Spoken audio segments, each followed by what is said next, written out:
What did ancient humans do all day before jobs existed? You wake up when your body is ready. No alarm, no schedule, no place you need to be. You sit up, stretch, and ask yourself one question. What should I do today? For 99% of human history, this wasn't a hypothetical. This was every single morning for roughly 300,000 years. And the Yeah, bro, but you're not waking up in a fucking bedroom going, "Oh, no alarm clock. What do I do today?" You're waking up because you're sleeping in the outside. You're sleeping in nature. The sun rises, there's animals about. You're probably just going to wake up because it's time to wake up. Like if you had to work on like circadian rhythm clock and you lived outside, you probably would wake up at like 7 a.m. every day because the sun's up. Like maybe you sleep like an hour longer tops, but then you got shit to do, dude. You're going to die if you don't get fucking food. I know there was, even in medieval times, like once like alarm clocks didn't exist, but there was societies, there were people you could pay to like throw pebbles at your window to wake you up. Like they would be your alarm clock. There was like a person whose job was to stay up, and like when the sun rose, you would wake them up. They were called knocker uppers.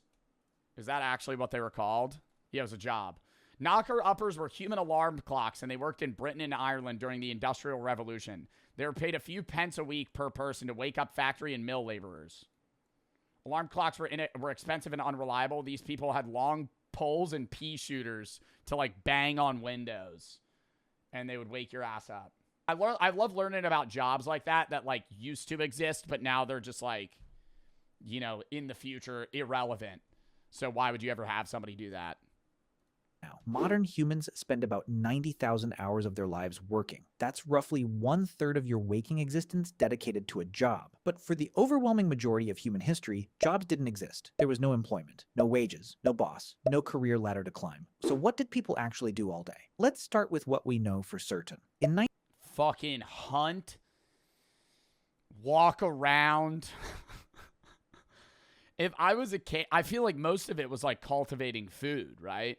Like even before like farming, it was just like foraging for shit, hunting animals, making a fire, cooking the food, maybe improving on your shelter in some way, and then just fucking, you know.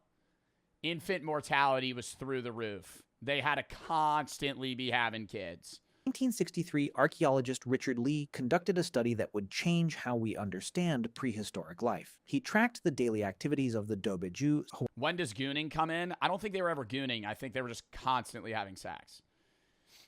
Because it was like, if you were alive in like caveman times, the odds that you would live past the age of 5 was very slim. Like, you're probably dying when you're born. You're dying in the first year that you were born, or you're getting eaten or fucking some sort of disease in the first 5 years of your life. Like, one of the biggest things of science in general is the fact that we have reduced infantile mortality drastically. That's why our lifespan's up, right? There were a lot of people, like, when they say the average person didn't live till 25 in, like, caveman times, that's true, but the number's highly skewed from like people that died in infancy through early childhood. Like if you were a caveman and you lived to like the age of 20, odds are you might live to fucking 45. Like you'll probably figure it out. You know, you're not going to live to like you're 80, but there were people that were living till their 40s in earlier caveman times. Swansea people in Botswana, one of the few remaining groups still living in a way that resembles pre-agricultural human life. He found that adults spent about 2.5 days per 1 in every 2 newborns died at birth. That, and then even in newer societies like the Spartans, 1 in 2 newborns died at birth. Maybe it might have been a little bit lower in that earlier society, but Spartan society, if your kid had a defect, they'd fucking throw it off a cliff. So it's like you're getting a pull rate of like fucking 30%.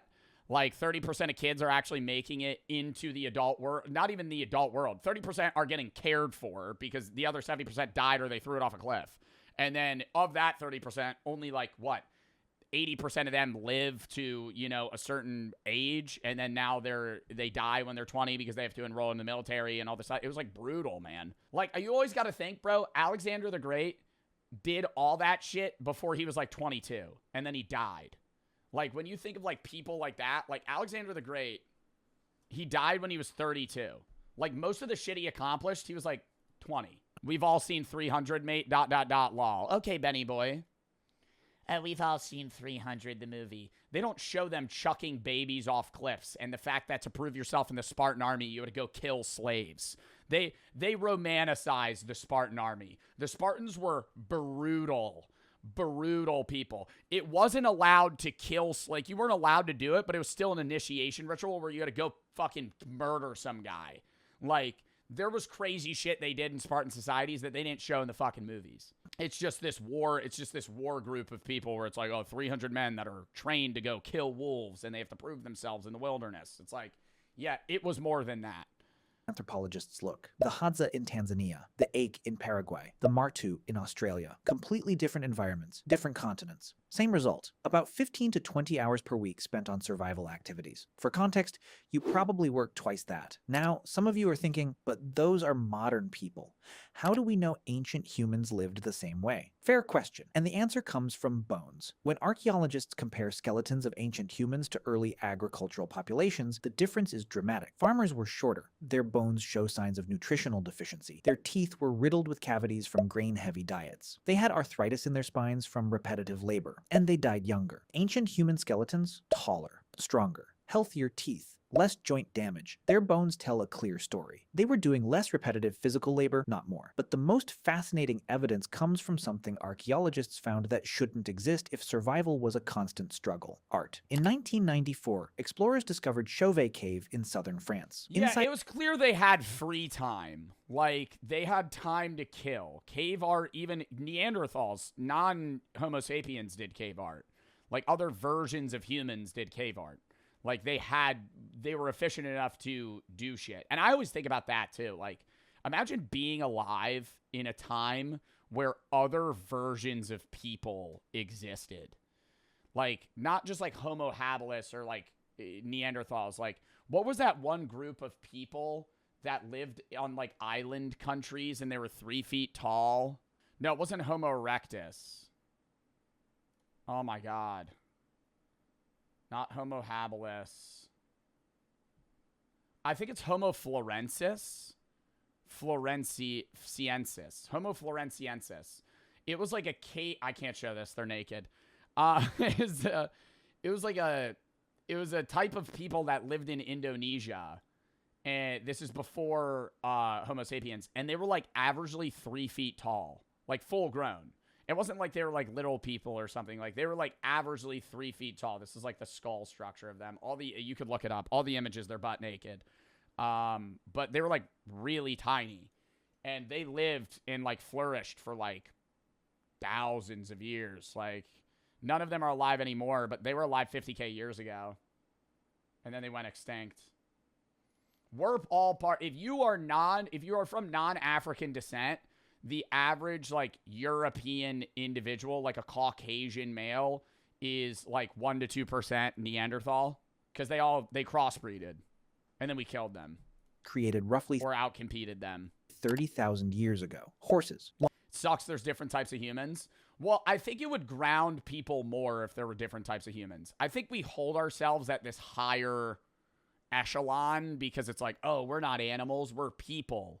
But, like, if there were different types of humans, you would be like, oh, we're just animals. Like, it would be a lot more recognizable if there were, like, Neanderthals and Homo erectus still walking around. You'd be like, oh, there's, like, actually different types of fucking people, man.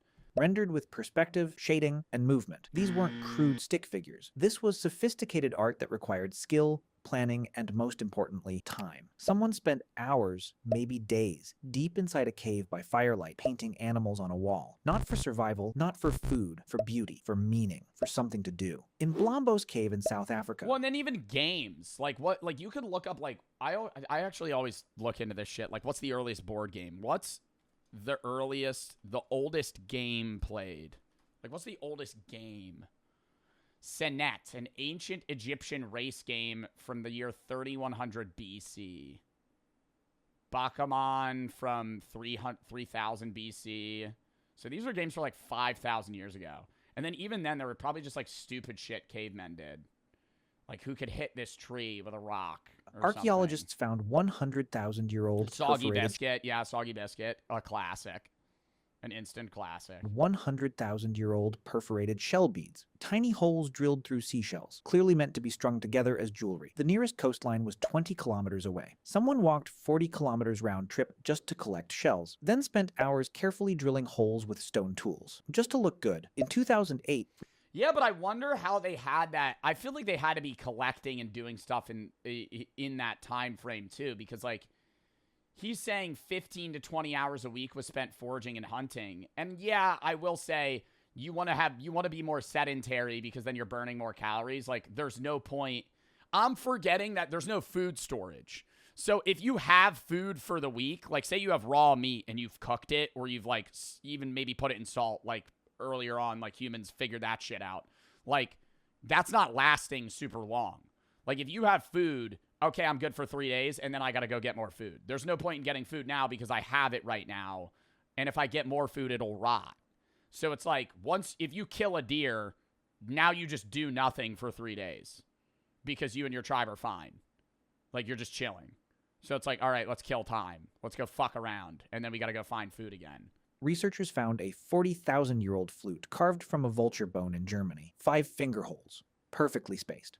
Whoever made this understood music, they understood pitch, and they spent significant time crafting it. Not for hunting, not for defense, for music. These aren't that's so cool, man. Somebody figured that shit out. Isolated finds. Across Europe, Africa, and Asia, archaeological sites from 100,000 years ago onward are filled with evidence of decorative objects. Carefully crafted tools far more elaborate than necessary for survival, From 100,000 years ago? and items that required hours of focused work with no immediate practical benefit. This is what people did when they weren't securing food. They created, they decorated, they made things beautiful. So let's reconstruct a day. You wake up around Bro, I just want to know the first human that went, whoa, what? Who am I? You know? And then I assume that's where, like, it had to be, like, earlier language. Like, once language was made, you know, there were people that were using complex language to question feelings they once had. Like, before language, there might have been some sort of sentience and a feeling of, like, dread, and it's kind of unexplainable. And then now they're able to put it to words once they have language capabilities, like, generations down. And then there had to be a first guy that's like, wait, what are humans? Like, what are we? the fire from last night is still smoldering. Someone adds wood. You eat leftover meat or fish from yesterday. Maybe some nuts or berries collected the day before. Breakfast is social. People talk. They plan loosely for the day. Not because they have If there was no language, did they have inner voice? No, because your inner voice would be what the language you spoke is. So it'd be more animalistic and emotional based, maybe image based, like imagery in your brain. But earlier languages, it started out as like, you could look into like how languages begin. Written language is a lot more complex in how I try to understand it. Like when we had to do this for like some fucking class I took. But it's like earlier humans, it started out as like just base grunts and like kind of emotional communication. And then it was more like common terms where they didn't have sentences that could string together. But if they said a like they would know like, meant fucking deer or some shit. That was a bad explanation. But like they had a common shared term for something. And then they got better at signing to each other if they had to be quiet. Like, oh, go over here. So they knew how to point and stuff. And then you start connecting that over thousands of years of like shared knowledge and what you're giving down to your kids. Eventually they're able to talk like we are in like a stringed way. They're able to more complexly or more in a complicated way share how they feel or how they think. to, because that's what humans do. Around mid-morning, a small group might leave to hunt or gather.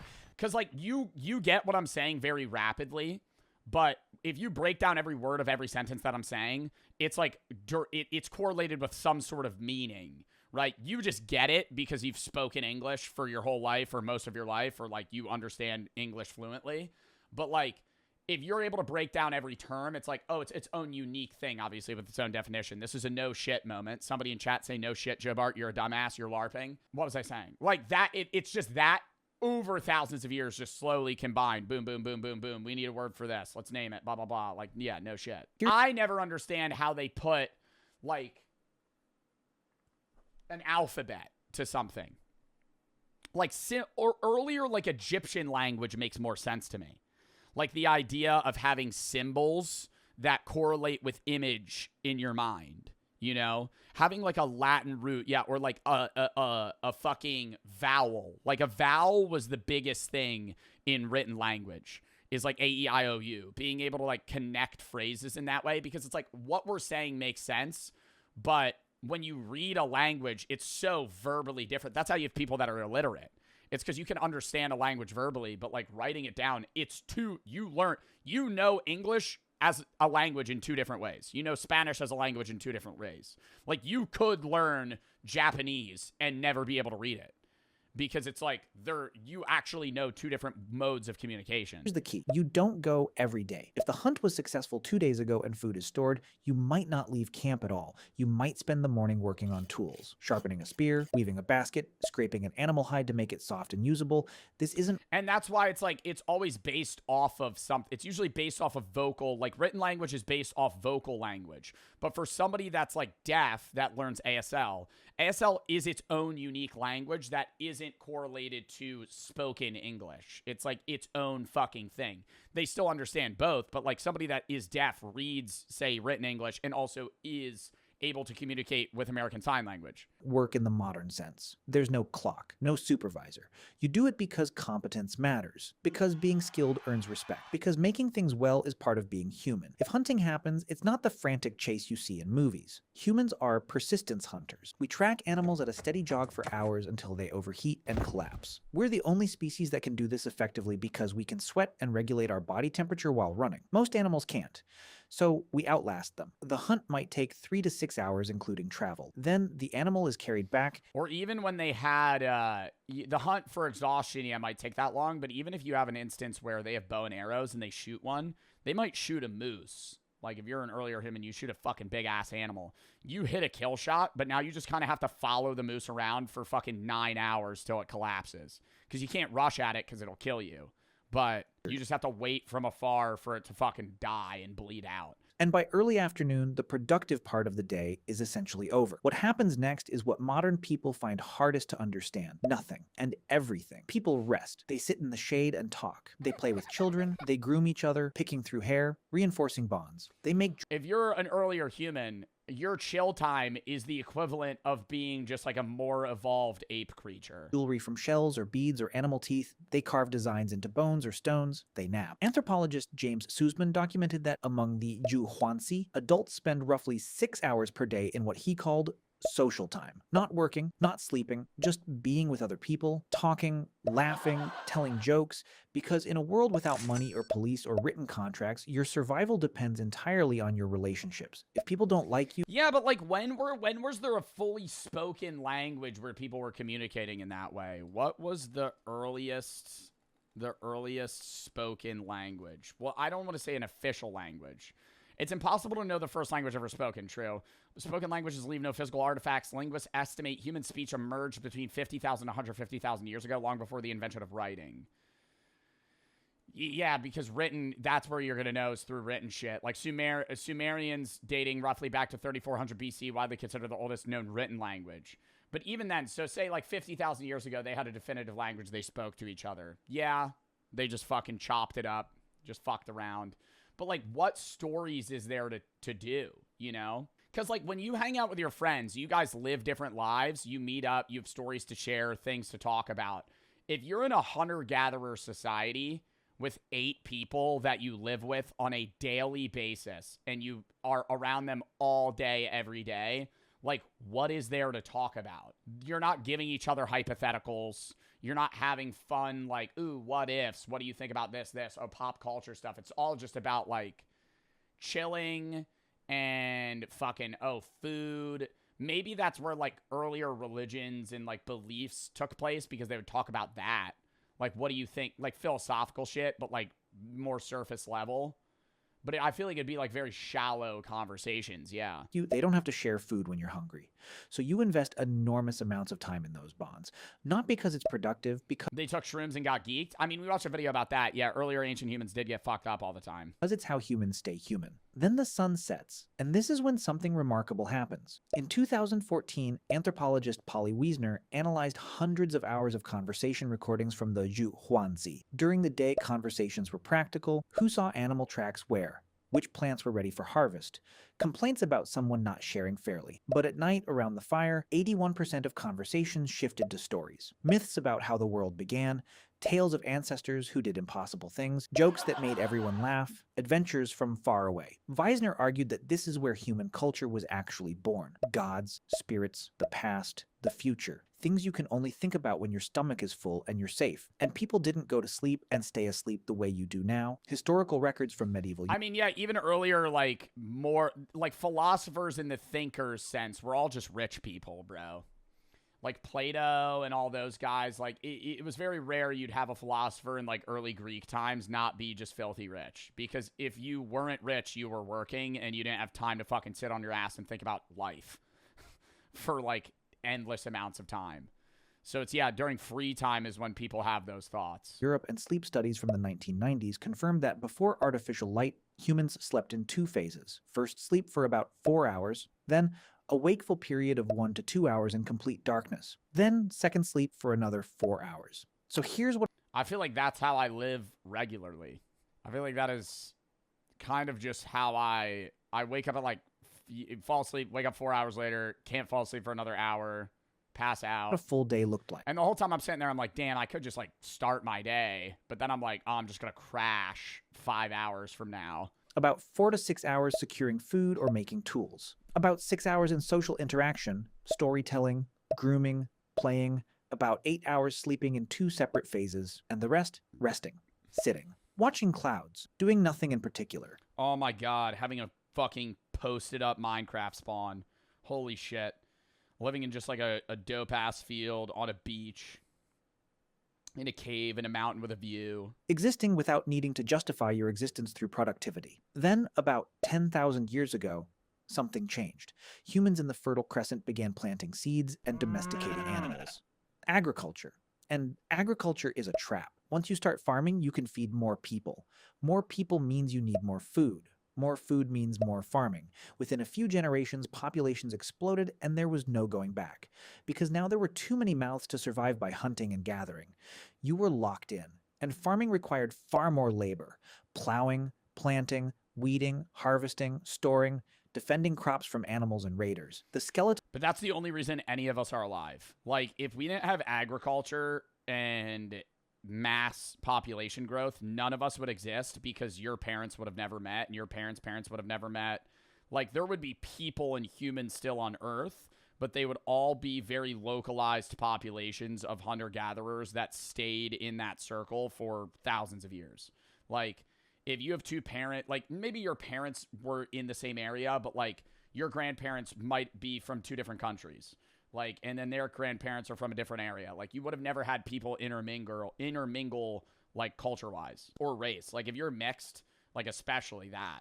Like, if you're, like, half black, half Caucasian, there would have been 0 chance your ancestors would have fucking met without agriculture. Early farmers worked harder, ate worse, and died younger than the hunter-gatherers who came before them. But the population kept growing, and with larger populations came specialists, toolmakers, potters, weavers, inventors, then soldiers, priests, administrators, and eventually jobs, employment. The idea that your time belonged to someone else in exchange for resources. By the time we built cities, the original human lifestyle was gone, replaced by schedules, obligations, the need to work most of your waking hours just to survive in the system we created. Today, you spend 90,000 hours working. And it's a constant loop of return to increase production. Like, any surplus of goods is reinvested into the system to grow the system.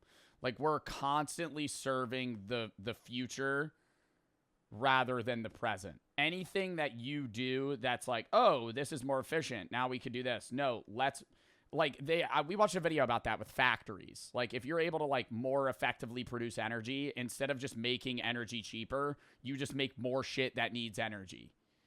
Like, that's why prices of that stuff never go down. Because whenever we get better at making something, you just make more things that need that shit. Because now we'll just keep that at, like, a stagnant $2. We'll make it more efficient, and then we'll add more stuff. So you have more luxuries, but those luxuries never get cheaper. Your ancestors spent way less. You sleep in 1 block and call waking up at 2 a.m. insomnia. They slept in 2 phases and used the middle hours for reflection. You spend your life chasing an illusion of greatness, achievements, wealth, and success by standards society invented. They woke up every morning already free, already enough, and at peace with nothing to prove to anyone. They didn't need to become successful. They were already living the life you're Yeah, I wonder if there was like a level of, like, what level of depression existed within earlier humans. I don't think it was ever depression. I think there was higher rates of anxiety. Like, that's what I think existed more. I think depression was very far and few between in earlier humans, and it was almost certainly just full-on anxiety. Because you're just worried about dying. Worried about dying, worried about the future. Your fucking leg's injured. You're bleeding out. You have an infection. Like that type of shit. Working your entire existence to retire into. You make art if you can find time after your job. Like you trade freedom for safety in modern society. Like the freedom of this era was better, but it's like you could die at any time. There's no net to catch you. Made art because they had time, and that's what humans do. We're not a different species, but we live so differently from how humans lived for 99% of our existence that we might as well be. We traded freedom for food security, leisure for population growth, time for productivity, and most of us have no idea what we gave up, because we never knew it was there. You think somebody said you think they gambled? Maybe, but I don't know, dude. Imagine being the first guy that made a casino. Holy fucking printing. You're the first guy that invented, like, blackjack, and you're the house. Fuck. You probably raked in money, man. Going to the OG slots. Well, not even the OG slots, bro. Those were, like, glitchable. I'm just saying you're the first dude that invented, like, a roulette wheel. Bet on it. And you're just the house. Infinite money glitch. Legitimately. But everybody would hate you. All right. I have to go piss. And then we'll hop into the last video.